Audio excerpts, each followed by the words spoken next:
Elias had always been drawn to old things, old books, old toys, old houses.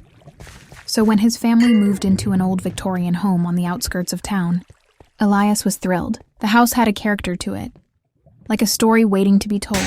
But there was something about the house that he couldn't shake. Every night, just as he was drifting off to sleep, he would hear whispers coming from the walls. At first, he thought it was just the old house settling, the pipes creaking or the wind howling through the cracks. But the whispers grew louder, clearer. They sounded like voices, soft, hushed, as if someone was standing just beyond his door, speaking in a language he didn't understand. One night, unable to ignore the voices any longer, Elias decided to investigate. Armed with a flashlight, he crept through the dark house, the whispers growing louder with every step. He followed the sound to the hallway, where a narrow door led to a small attic.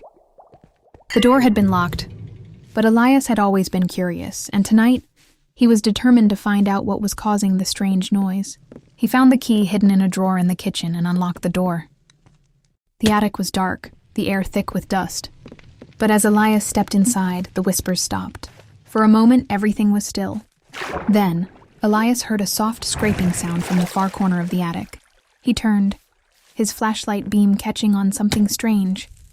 A small, old-fashioned doll, its porcelain face cracked and chipped. It was sitting in the corner, facing the wall, as if waiting for someone to notice it. Suddenly, the whispers started again. This time, they were louder, more urgent.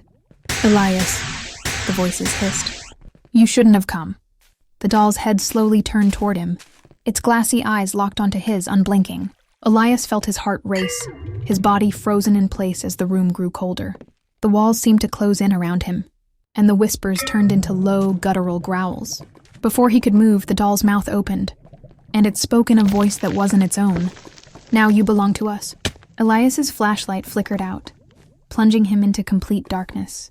The last thing he felt was a cold hand, soft but firm, grip his wrist, pulling him toward the doll. The next morning, Elias's parents found the attic door wide open, but Elias was gone.